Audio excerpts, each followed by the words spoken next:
আপনাদেরকে জানাই সংগ্রামী সালাম, শুভেচ্ছা, অভিনন্দন।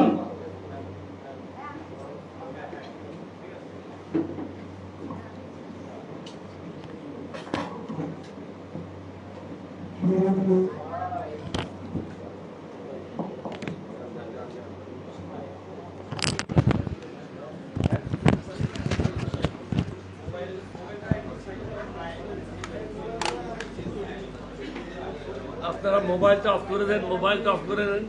যার যার মোবাইল আছে অফ করে নেন প্লিজ। স্টেজে কারো মোবাইল থাকলে অফ করে নেন।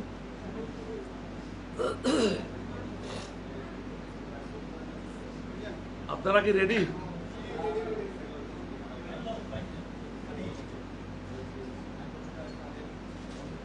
মঞ্চে উপবিষ্ট আমার এককালীন সহকর্মী বিএনপির ভাইস প্রেসিডেন্ট জনাব শাহজাহান, আমাদের দলের প্রেসিডিয়াম সদস্যবৃন্দ, উপস্থিত আমাদের দলের নেতৃবৃন্দ, সম্মানিত সাংবাদিক ভাইরা, আসসালামু আলাইকুম ওয়া রাহমাতুল্লাহি ওয়া বারাকাতুহু। আমরা আপনাদের প্রতি কৃতজ্ঞ। যখনই আমরা সাংবাদিক সম্মেলন করেছি, আপনারা আমাদেরকে বিভিন্নভাবে সহযোগিতা করেছেন এবং আমাদের বক্তব্যগুলি জাতির কাছে পৌঁছে দেওয়ার জন্য প্রয়োজনীয় ব্যবস্থা গ্রহণ করেছেন। প্রিয় দেশবাসী, আসসালামু আলাইকুম। বর্তমানে বাংলাদেশের একজন প্রবীণ রাজনীতিবিদ এবং 1971 সালের শহীদ রাষ্ট্রপতি জিয়াউর রহমানের নেতৃত্বে পাকিস্তানের বিরুদ্ধে সর্বপ্রথম বিদ্রোহকারী একজন সামরিক কর্মকর্তা হিসেবে জাতির প্রতি আমার কিছু কর্তব্য রয়েছে। কোনো কারণে যদি আমি আমার দায়িত্বগুলি সঠিকভাবে পালন না করি, তার জন্য আমাকে সমগ্র জাতির কাছে জবাবদিহি করতে হবে। সুতরাং আমার সে কর্তব্যবোধ থেকে আমি আপনাদেরকে বাংলাদেশের কিছু বিষয়াবলী সম্বন্ধে অবহিত করতে চাই। তার মধ্যে সর্বপ্রথম হলো আইনের শাসন। বিগত 15 বছর যাবৎ বাংলাদেশে আইনের শাসন নাই বললেই চলে। কারণ সরকার সুপরিকল্পিতভাবে আইন আদালতগুলি ধ্বংস করে দিয়েছে, নিয়ন্ত্রণ করছে এবং দলীয় লোকদের মাধ্যমে পরিচালনা করছে। আইনের প্রয়োগ হচ্ছে অন্যায়ভাবে শুধু বিরোধী দলের নেতাকর্মীদের হয়রানি ও মিথ্যা মামলা এবং সাজানো মামলার মাধ্যমে শাস্তি নিশ্চিত করার জন্য। অথচ দেশকে সঠিক পথে এবং উন্নয়নের পথে নিয়ে যাওয়ার জন্য, সমাজে শান্তি নিশ্চিত করার জন্য, জবাবদিহিতা নিশ্চিত করার জন্য, সর্বত্র শান্তি শৃঙ্খলা বজায় রাখার জন্য আইনের শাসনের গুরুত্ব অপরিসীম। এছাড়াও বর্তমান সরকার অবৈধভাবে ক্ষমতায় টিকে থাকার জন্য তাদের ইচ্ছা অনুযায়ী নতুন নতুন আইন প্রণয়ন করছে এবং সর্বসাধারণের উপরে জুলুম নির্যাতন ব্যাপক হারে বেড়ে গেছে। সমাজে ন্যায় বিচার নিশ্চিত করতে না পারলে দেশে কখনো শান্তি ফিরে আসবে না, মানুষ নিরাপদে বসবাস করতে পারবে না, ব্যবসা বাণিজ্যের প্রসার হবে না। উন্নয়নের পূর্বশর্ত হচ্ছে আইনের শাসন। অর্থনীতি সম্বন্ধে কিছু কথা বলতে চাই। বর্তমানে দেশের অর্থনৈতিক অবস্থা টালমাটাল, যে কোনো সময় ব্যাপক ধস নামতে পারে। অতিরিক্ত গরম আবহাওয়ার কারণে কৃষকের মাঠের ফসল নষ্ট হয়ে যাচ্ছে, নদী নালা শুকিয়ে গেছে, পানির স্তর নিচে নেমে গেছে, ফলে বিভিন্ন ধরনের রোগ বিস্তার লাভ করছে। বর্তমান অবস্থায় দেশের হাসপাতালগুলিতে রোগীদের জায়গা দেওয়ার মতো অবস্থা নাই। বিভিন্ন তথ্যসূত্রে জানা যায়, জলবায়ু পরিবর্তনের কারণেও জনগণ বিভিন্ন রোগে আক্রান্ত হচ্ছে। এছাড়াও বছরে 1,30,00,000 টন কার্বন বাতাসে মিশছে। এগুলি প্রতিকারের কোনো ব্যবস্থা নাই। শহরের বিভিন্ন অঞ্চলে নদীগুলি সঠিকভাবে প্রবাহিত হলে এবং নতুন নতুন বন জঙ্গল সৃষ্টি করা হলে কার্বনের প্রভাব অনেকাংশে হ্রাস পেত। বর্তমানে রপ্তানি আয় হ্রাস পেয়েছে, আমদানি সংকুচিত করার চেষ্টা করা হচ্ছে, ফলে ব্যবসায়ীরা ক্ষতিগ্রস্ত হচ্ছে।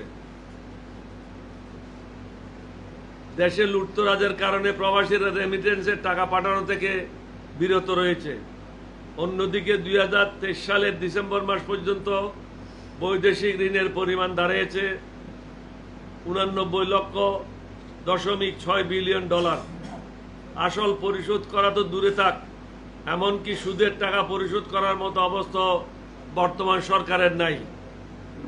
বিদেশি শিল্প উদ্যোক্তারা ডলারের সংকটের কারণে তাদের লাভের টাকা নিজ দেশে ফিরে নিয়ে যেতে পারছে না। এই মুহূর্তে দেশের অর্থনীতিতে 11,50,000 কোটি টাকা বিদেশি ঋণ পরিশোধ করার চাপ রয়েছে। এই ঋণ এবং ঋণ বাবদ সুদসহ নির্দিষ্ট সময় শেষে পরিশোধ করতে হবে, যা বর্তমান অর্থনৈতিক অবস্থায় মোটেও সম্ভব নয়। অন্যদিকে এর প্রভাব বিভিন্ন প্রকল্পের উপরে পড়েছে, যার কারণে বিভিন্ন প্রকল্পের অগ্রগতি এবং বাজেট বাস্তবায়ন 40% নিচে। বর্তমান সরকার অনেকগুলি মেগা প্রকল্পের কাজ শেষ করেছে, কিছু কিছু প্রকল্প এখনো চলমান এবং কয়েকটি প্রকল্পের কাজ বন্ধ রয়েছে। প্রত্যেকটি প্রকল্পের ব্যয় পার্শ্ববর্তী ভারতের তুলনায় 3 থেকে 5 গুণ বেশি। অনেকের ধারণা জনগণের এই অর্থগুলি আত্মসাৎ করা হচ্ছে। ডলার সংকট এবং অর্থনৈতিক দুরবস্থার জন্য এই মেগা প্রকল্পগুলি অনেকাংশে দায়ী। বর্তমানে বাংলাদেশ ব্যাংকের রিজার্ভ আশঙ্কাজনক হারে প্রতিনিয়ত হ্রাস পাচ্ছে এবং দেশীয় মুদ্রা তারল্য সংকট প্রতীয়মান। খুব শীঘ্রই এই অবস্থা থেকে উত্তরণের কোনো পথ খোলা নাই, কারণ নতুন বৈদেশিক বিনিয়োগকারীরা নিরুৎসাহিত হচ্ছে। নতুন ঋণ পাওয়ার ক্ষেত্র সংকুচিত হয়েছে, কারণ তারা আমাদের বর্তমান অর্থনীতির উপরে আস্থা রাখতে পারছে না। তদুপরি ব্যাংক ঋণের উচ্চ সুদের কারণে ব্যবসা বাণিজ্যে স্থবিরতা বিরাজ করছে। অন্যদিকে বিদ্যুতের খরচ বৃদ্ধি পাওয়ার ফলে উৎপাদন খরচ বৃদ্ধি পেয়েছে, ফলে দিন দিন উৎপাদনও হ্রাস পাচ্ছে। উল্লেখযোগ্য কোনো নতুন বিদেশি বিনিয়োগ নাই, ফলে নতুন কর্মসংস্থানের পথে বাধা সৃষ্টি হয়েছে। ডলারের মূল্য দিন দিন বৃদ্ধি পাচ্ছে।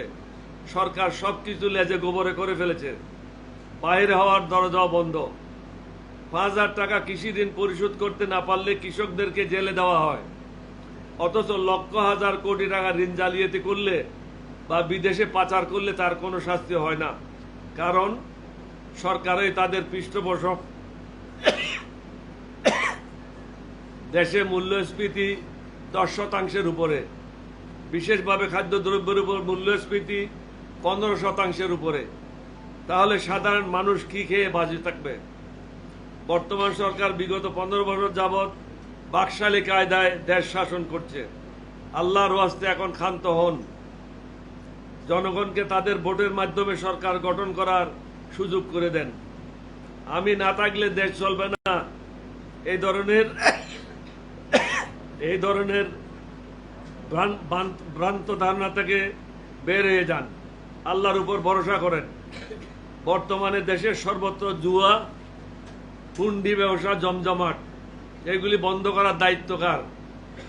মাঝে মাঝে গ্রামে গঞ্জে স্লোগান শোনা যায়, জয় বাংলা, গরম সামলা। বর্তমান সরকারের উন্নতি ঘরে ঘরে সন্ধ্যায় মোমবাতি।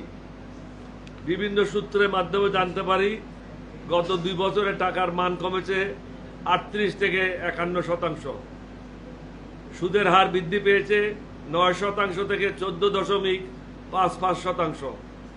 অন্যদিকে টাকার প্রবাহ হ্রাস পেয়েছে এবং ব্যাংকগুলিতে টাকার হিসাবে গরমিল দেখা দিয়েছে।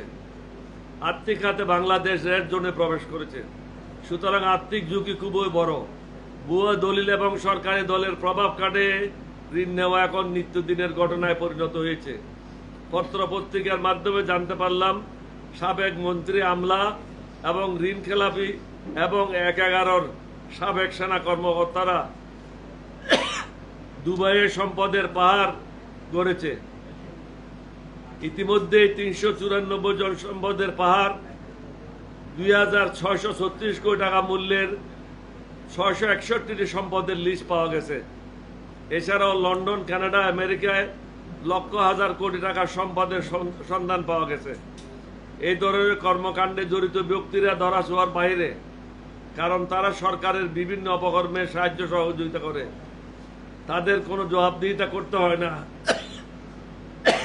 তাদের বিরুদ্ধে কোনো মামলা হয় না।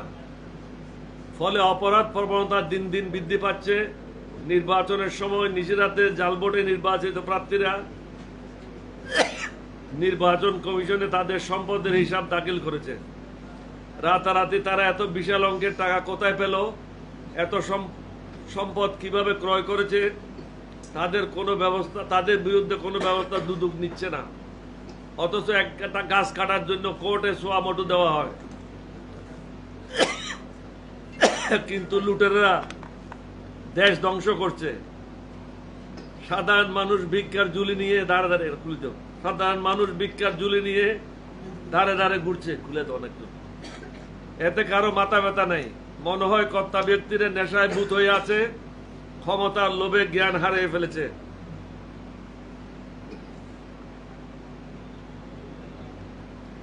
তারা ধরাকে সরা জ্ঞান করে, ভুলে গেলে চলবে না।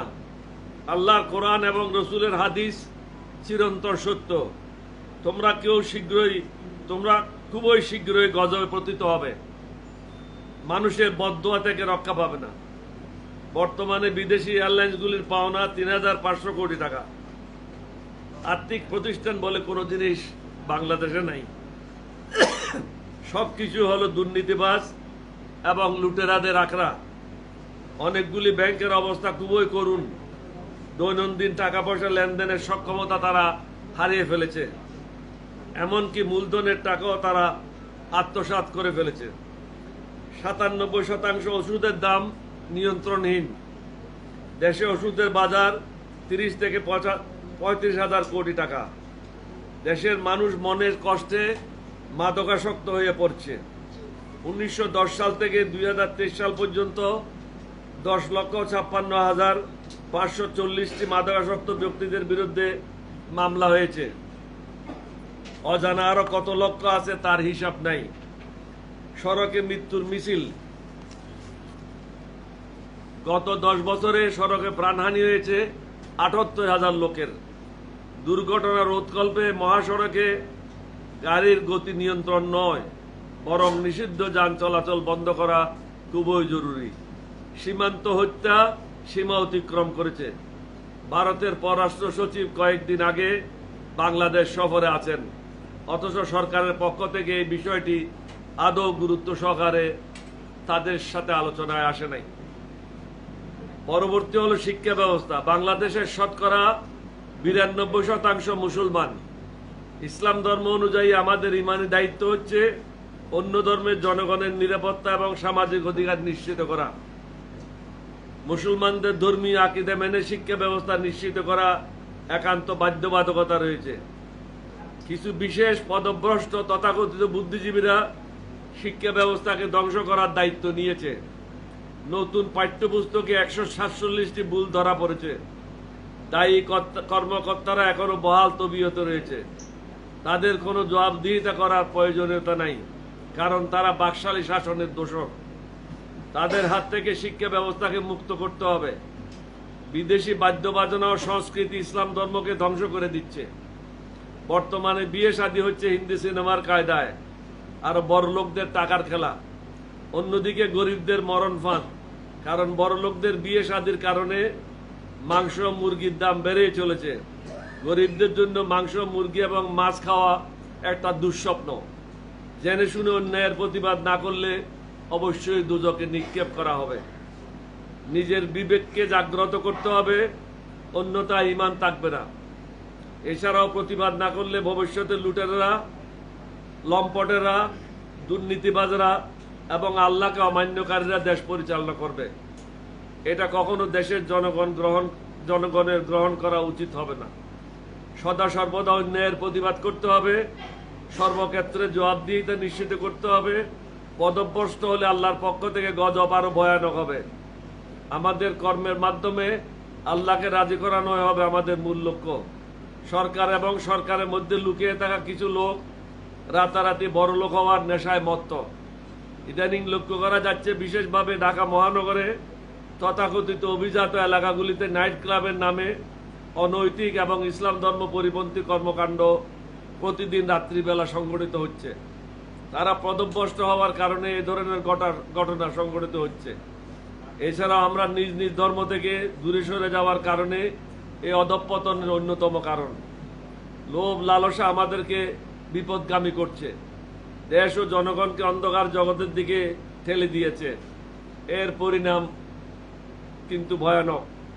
একটু চিন্তা করুন, সঠিক পথে চলার পদক্ষেপ নিন। ষড়যন্ত্রকারীরা বসে নাই, তারা সুচিন্তিতভাবে সমাজকে কলুষিত এবং সুপরিকল্পিতভাবে ধ্বংস করার কাজে লিপ্ত রয়েছে।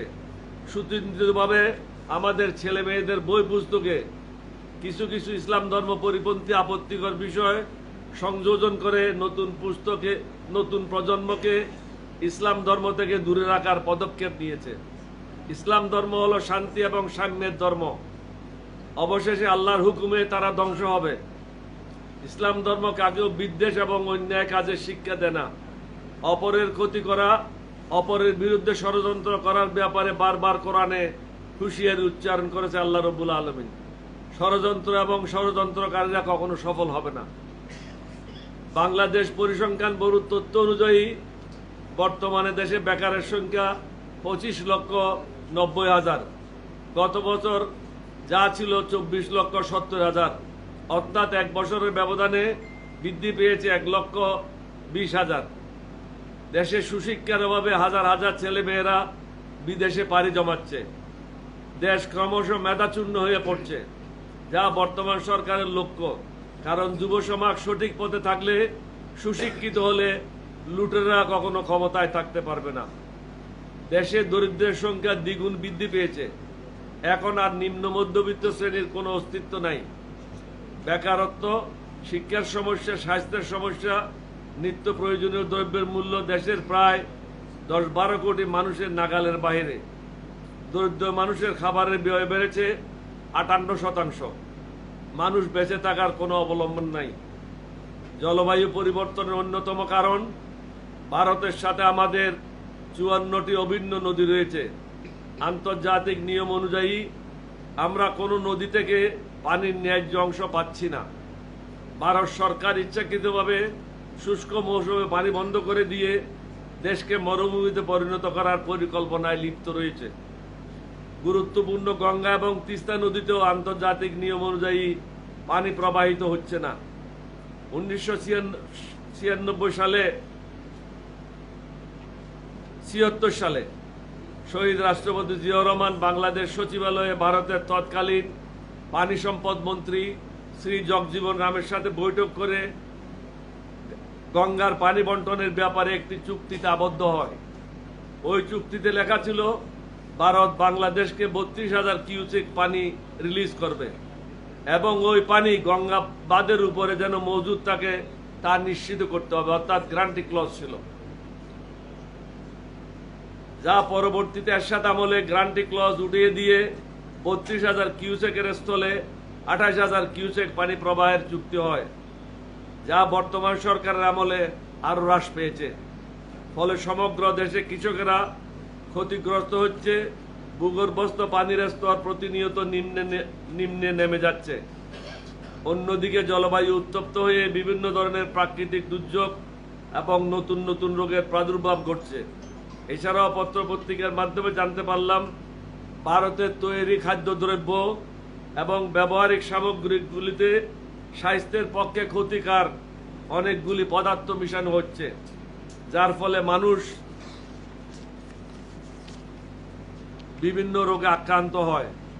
আপনারা নিশ্চয়ই জানেন, ভারতের এই সমস্ত মালামালগুলি ইউকেতে আর এখন প্রবেশ করতে দিচ্ছে না, এটার উপরে নিষেধাজ্ঞা দেওয়া হয়েছে। প্রতি বছর প্রায় বাংলাদেশ থেকে 14 থেকে 15 লক্ষ লোক ওই সমস্ত রোগের চিকিৎসার জন্য ভারতের হাসপাতালগুলিতে ভিড় জমায়। নিম্ন মধ্যবিত্ত এবং গরিব মানুষের ছেলেমেয়েরা বিদেশে গমন করে বহু কষ্টার্জিত ডলার দেশে প্রেরণ করে। বিভিন্ন রোগে আক্রান্ত ব্যক্তিরা ওই ডলারগুলি ভারতে চিকিৎসার জন্য ব্যয় করে। বিভিন্ন সূত্রে প্রাপ্ত তথ্য অনুযায়ী বাংলাদেশে অবৈধভাবে ভারতের প্রায় 10 লক্ষাধিক লোক ব্যবসা বাণিজ্য এবং চাকরি করছে। এদের অনেকে বাংলাদেশ সরকারকে কোনো ধরনের করও দেয় না। আমাদের নাগরিকেরা বিদেশ থেকে যে ডলার অর্জন করে তার সিংহভাগ ভারতের অবৈধ নাগরিকেরা বৈধ এবং অবৈধ পদে তাদের নিজ দেশে নিয়ে যায়। রেমিটেন্সের দিক থেকে বাংলাদেশ ভারতের জন্য 1 নম্বর অবস্থানে রয়েছে। প্রিয় দেশবাসী, দেশে গণতন্ত্র ধ্বংস, স্বৈরা শাসন প্রতিষ্ঠা করার জন্য ভারত সরকার প্রত্যক্ষ এবং পরোক্ষভাবে দায়ী। আমি নিজেই শুনেছি কয়েকদিন পূর্বে ভারতের কংগ্রেসের সভাপতি একটি সংবাদ সম্মেলন করে বলেছেন, আমরা পাকিস্তানকে 2 টুকরা করে তাদেরকে দুর্বল করে দিয়েছি। তার এই বক্তব্যে সুস্পষ্ট বোঝা যায় বাংলাদেশের জনগণ তাদের বন্ধু নয়। ইস্ট ইন্ডিয়া কোম্পানি 1947 সালের পর উপমহাদেশ ত্যাগ করে নিজ দেশে ফিরে যায়। বিগত কয়েক বছর যাবৎ ভারত সরকার বাংলাদেশে ইস্ট ইন্ডিয়া কোম্পানির অনুরূপ দায়িত্ব নিয়েছে। আমরা তাদের উদ্দেশ্যে বলতে চাই, ভারতের জনগণের বিরুদ্ধে আমাদের কোনো বিরূপ মন্তব্য নাই। এছাড়াও অন্যের ক্ষতি করা ইসলাম ধর্ম পরিপন্থী একটা কাজ। আমরা জানি ভারত সরকার তার পূর্বাঞ্চলীয় 7টি দেশের নিরাপত্তার ব্যাপারে খুবই উদ্বিগ্ন। তাদের উদ্দেশ্যে আমরা বলতে চাই, আমরা অন্য কোনো দেশের কোনো ব্যাপারে নাক গলাতে চাই না। অন্য দেশের কোনো ক্ষতি হোক এই ধরনের কর্মকাণ্ডে লিপ্ত হইতে চাই না, কারণ এই ধরনের কর্মকাণ্ড ইসলাম ধর্মের পরিপন্থী।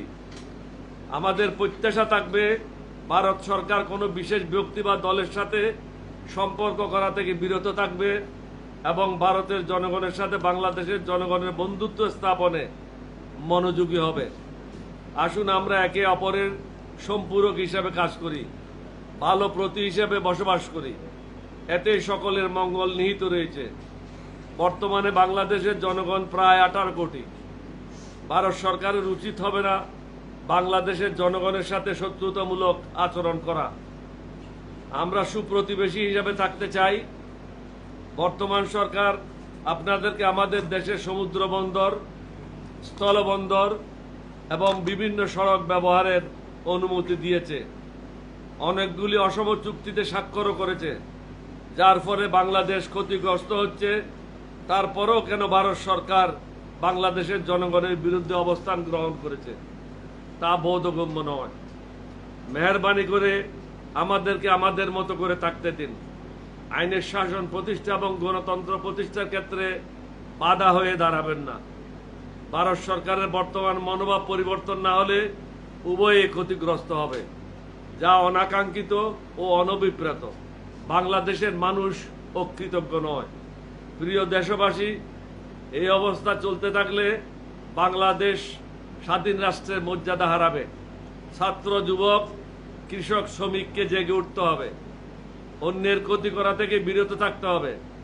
দেশে গণতন্ত্র এবং ন্যায় বিচার প্রতিষ্ঠার জন্য ঐক্যবদ্ধভাবে ভূমিকা পালন করার জন্য এগিয়ে আসতে হবে।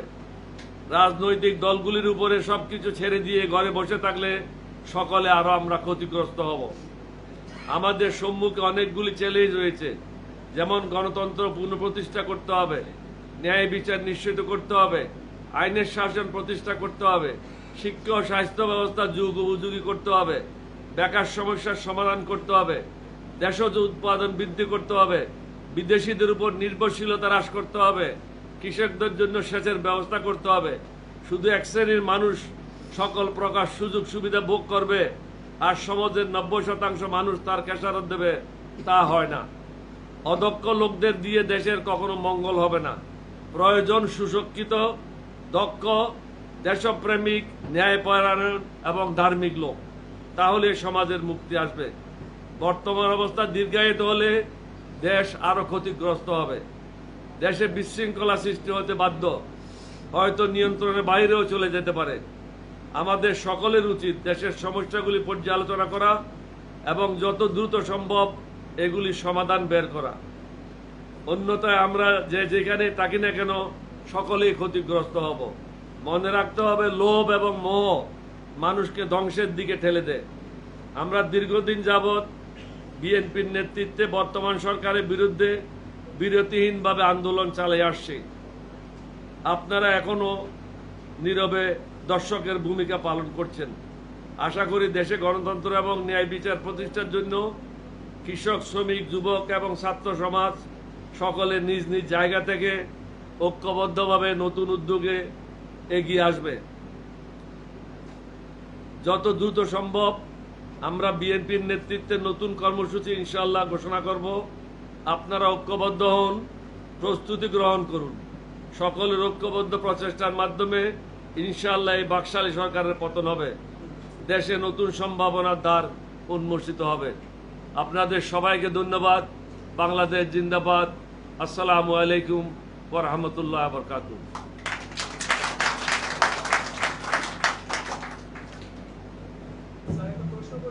প্রশ্ন করবেন?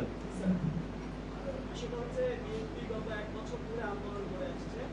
আমরা দেখেছি যে 28 অক্টোবরে এসে বিএনপি সেভাবে আন্দোলনটাকে সাকসেসফুল জায়গায় নিয়ে যেতে পারেনি। বিএনপির পক্ষ থেকে বিএনপির দলের অভ্যন্তরে কথা আছে যে আন্দোলনটা সমন্বয় করতে পারেনি মাঠ পর্যায়ে।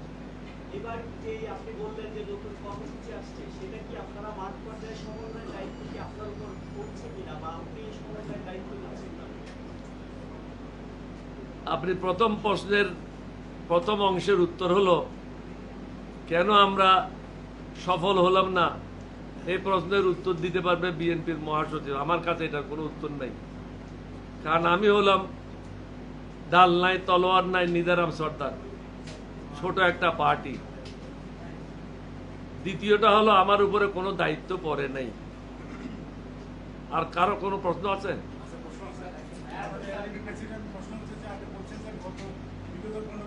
সরকার বাকশালী ঘাটে দেশ পরিচালনা করছে, আগে শাসনায় মানুষ খুব কষ্টে আছে। এখন এই সকল যে দেশ পরিচালনা তারা ব্যর্থ, এবং ব্যর্থতার দায় নিয়ে সরকারের পদত্যাগের আহ্বান জানান কিনা? ব্যর্থতার দায় নিয়ে সরকারকে পদত্যাগের আহ্বান জানান কিনা? এতক্ষণ কি শুনলেন? সারা রাত রামায়ণ পড়াইলাম, সকালে বলেন সীতাকার পাপ। এতক্ষণ তো এটাই তো বললাম। অর্থনৈতিকভাবে, সামাজিকভাবে, বিচার ক্ষেত্রে, স্বাস্থ্য ক্ষেত্রে, শিক্ষা ক্ষেত্রে সকল জায়গায় তারা ফেল হয়েছে, টাকা লুটপাট হচ্ছে। সুতরাং তাদের পক্ষে সরকার পরিচালনা করা সম্ভব না। আপনারা যেমন একটু আগে বললেন যে বিত্তবানদের বিয়ে শাদীর জন্যই মাছ এবং মাংসের দাম, মুরগি এবং মাংসের দাম বেড়েছে, এটা কি কতটুকু যৌক্তিক কথাটা? যৌক্তিক এজন্য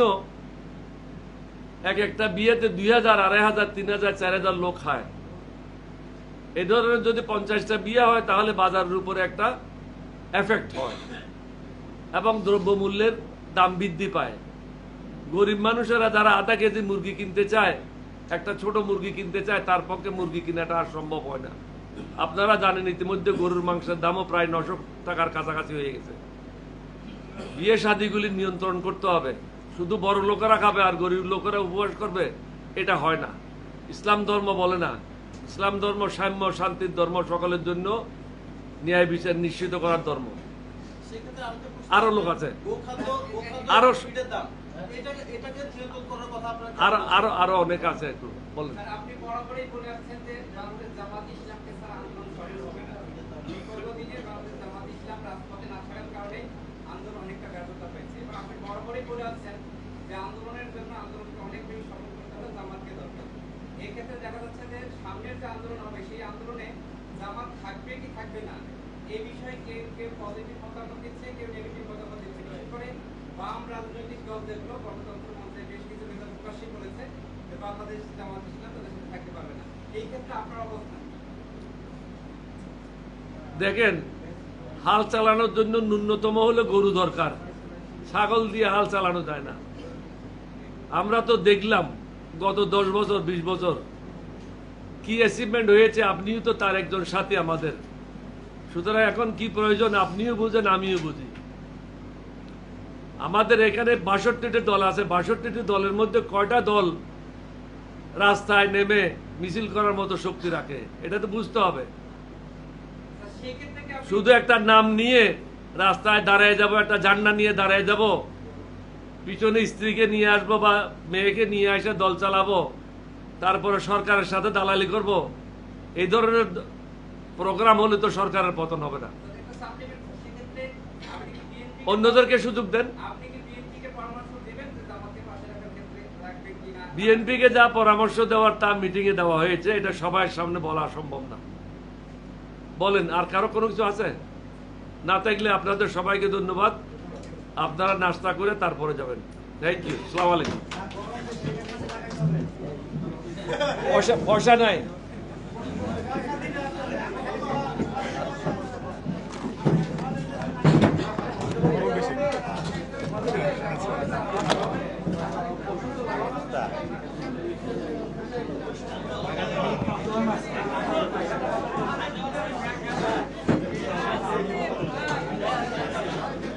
এই ছেলে, এই শোনো, পানির বোতলটা, পানির ব্যাগ আর খাবার এখানে নিয়ে আসো। এই সোহেল, সোহেল, এই সোহেল,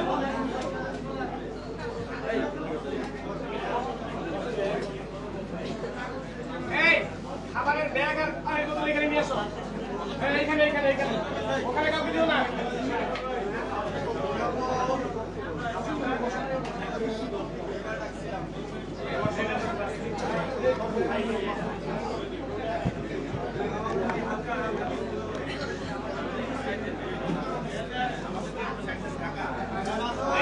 এইখানে নিয়ে আসো, এইখানে কাউকে দিও না।